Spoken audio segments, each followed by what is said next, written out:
இயேசுவின் நாமத்தினாலே இந்த மாலை நேரத்திலே உங்களை அன்போடு கூட வாழ்த்துகிறேன். வேதத்தின் வெளிச்சம் என்ற நிகழ்விலே நீங்கள் அழைக்கப்பட்ட அழைப்பை பாருங்கள் என்ற வார்த்தையை நாம் தியானித்துக் கொண்டே இருக்கிறோம்.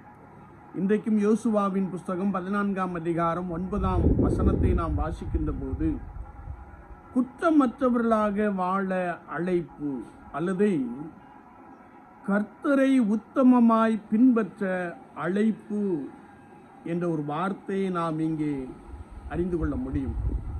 காலே கர்த்தரை உத்தம இருதயத்தோடு கூட பின்பற்றினான் என்று நாம் இந்த வசனத்திலே வாசிக்க முடியும். என்னாகமத்தின் புஸ்தகம் 14ஆம் அதிகாரம் 24ஆம் வசனத்தை நாம் வாசிக்கின்ற போது, என் தாசனாகிய காலே வேறே ஆவியை உடையவனாய் இருக்கிறபடியினாலும் உத்தமமாய் என்னை பின்பற்றி வந்தபடியினாலும் அவன் போய் வந்த தேசத்தை, அவன் கால் மிதித்த தேசத்தை அவனுக்கு கொடுப்பேன் என்று ஆண்டவர் ஆணையிட்டு சொல்லுகிற ஒரு வசனத்தை நாம் வாசிக்க முடியும். என்னை கேட்டுக்கொண்டு இருக்கிற என் அன்பு சகோதரனே, சகோதரியே, ஆண்டவராகிய தேவன் நம்மை அழைத்து பரிசுத்தப்படுத்தி இருக்கிறார். நம்மை தெரிந்து கொண்டு கர்த்தருடைய சபையிலே வைத்திருக்கிறார்.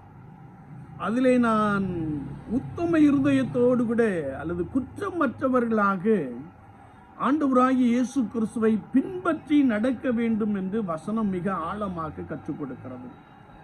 ஏனென்றால் நீதிமொழியின் புஸ்தகம் 10ஆம் அதிகாரம் 9ஆம் வசனத்தை நாம் வாசிக்கின்ற போது, உத்தமமாய் நடக்கிறவன் பத்திரமாய் நடக்கிறான் என்று எழுதப்பட்டு இருக்கிறது.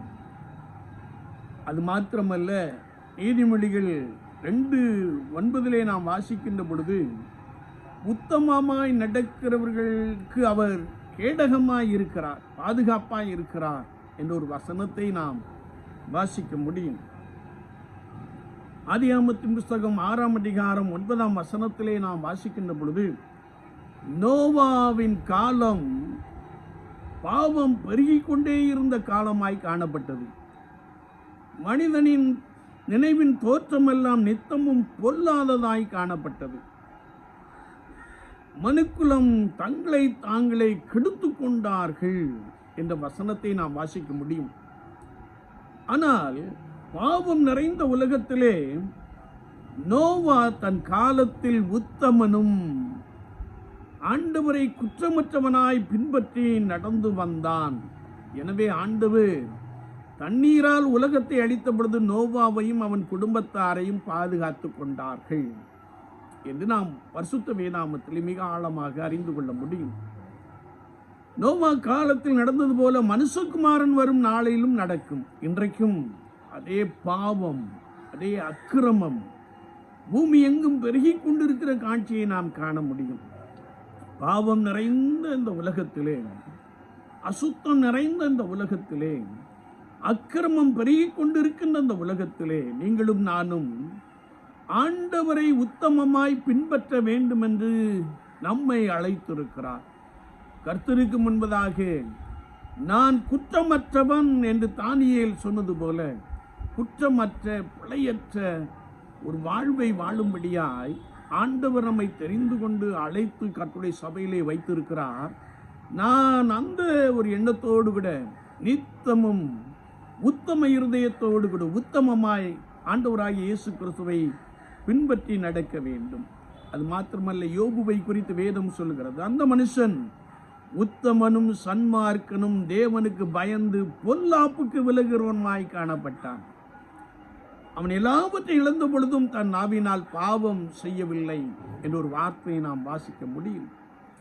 ஆனால் தனக்கு குறித்த போராட்டத்தின் நாளெல்லாம் கர்த்தரை நம்பி என் மீட்பர் உயிரோடு இருக்கிறார் என்று விசுவாசித்து அவன் தன்னுடைய சோதனைகள் எல்லாவற்றையும் பொறுமையாய் சகித்து கொண்டான். வேதம் சொல்லுகிறது, ஆண்டவர் அவனுக்கு இரண்டத்தனையான ஆசீர்வாதங்களை கொடுத்தார்.